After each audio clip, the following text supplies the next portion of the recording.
So I'm going to talk about the grading criteria for each piece of materials that you're going to be producing for reading, speaking, listening, and writing.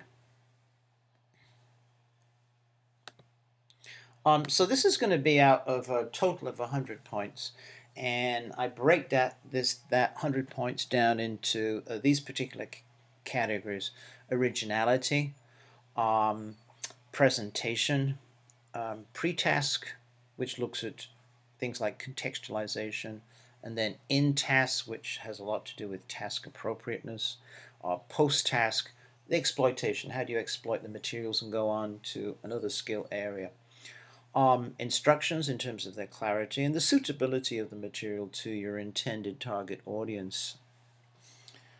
Okay, so let's break that down and look at the kinds of things you should be thinking about in each of these particular areas. So again, it's out of 100, and the figures on the right-hand side there are the number of points for each of these areas. Okay, so originality. I must stress, I'm looking for original material. I do not want material that's already been created and is out there on the web. I need for you to be using authentic material and to be creating the materials yourself. There may be certain ideas which are out there and you might create your own idea, but I must stress, don't borrow, don't take from others, create it yourself. That's the whole emphasis of this materials part of the course, is your ability to look at authentic materials and to be able to say, yeah, I can use that in the second language classroom, and this is how I'm going to use it. Next, presentation. And presentation here refers very much to the fact that you're giving to your students materials in the form of handouts. Okay? So think about this. Is the material of a quality of presentation similar to a course book? Well, it probably is not similar to a course book or a textbook, but it has to be attaining that kind of presentation, quality of presentation. Are there any typos in the students' materials? That's a big no-no.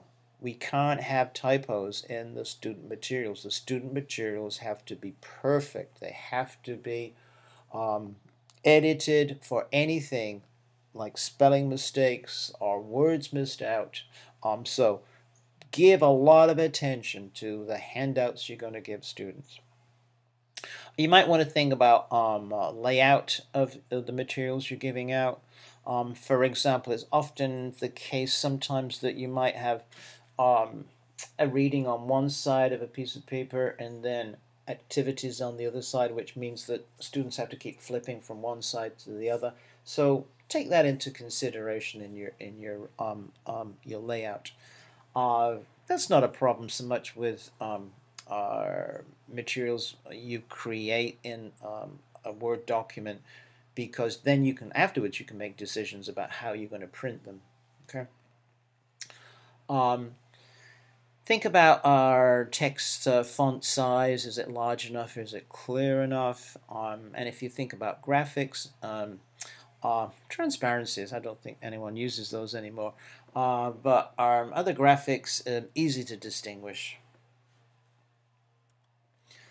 Pretext, Pretask, and this is all to do with contextualization. So ask yourself, is the activity sufficiently well contextualized? And if you go on, or if you've already looked at the reading materials lecture, then you know that's going to involve things like it could be the geographical location of a particular place that's mentioned in an article. It can also be to do with the kind of vocabulary that's used, and you're going to be pre-teaching some vocabulary. It can also include a particular focus on the headline or the title or the captions of a reading text. Or it can be the introduction of some key words, key concepts, which are essential for understanding a reading text or a listening or whatever activity you're doing.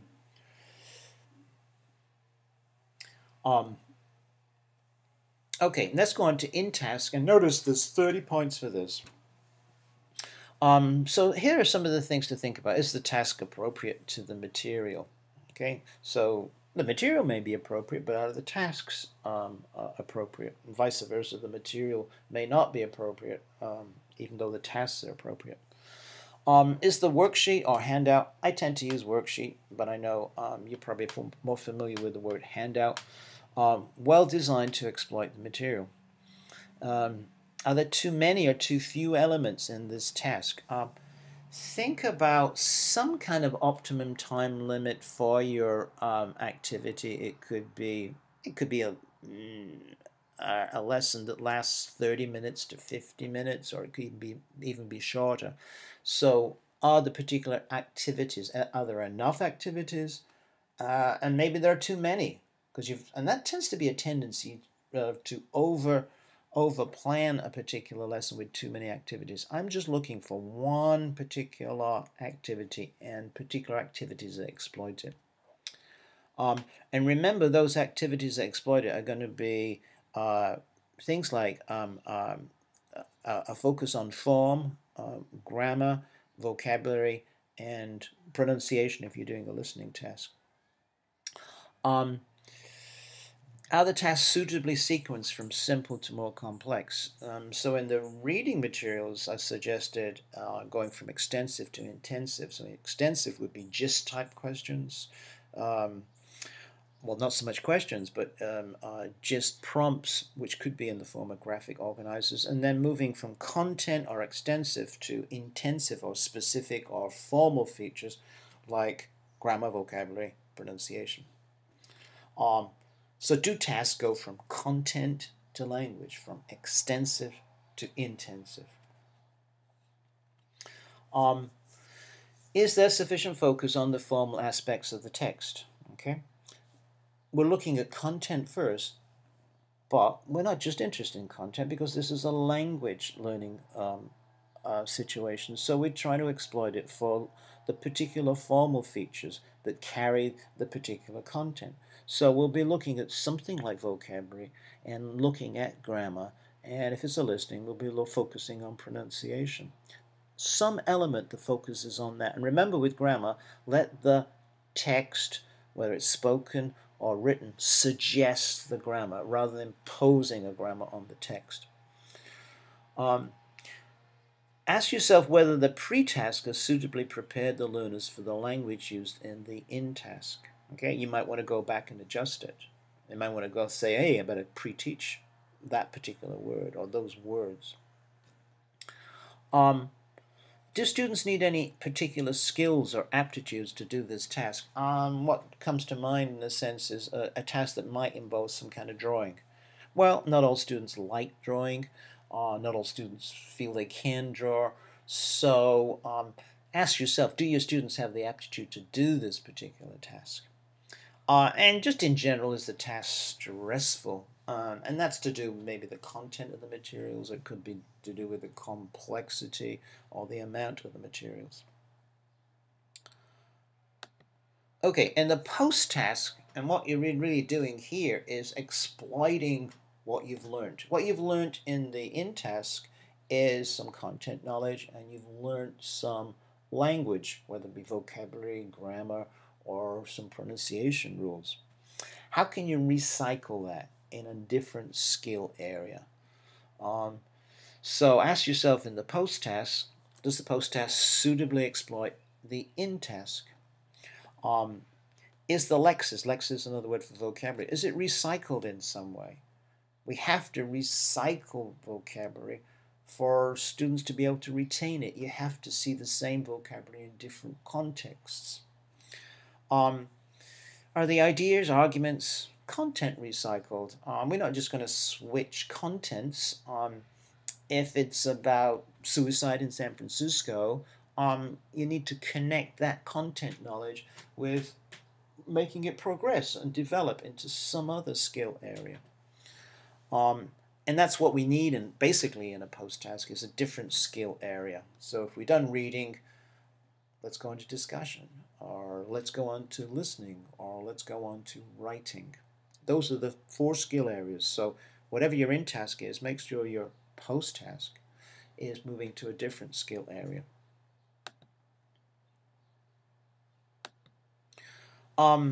Six is instructions.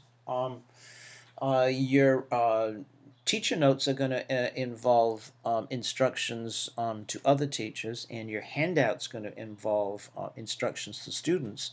Very difficult to make instructions clear and understandable. And finally, suitability of the materials. Is the material too linguistically difficult for the particular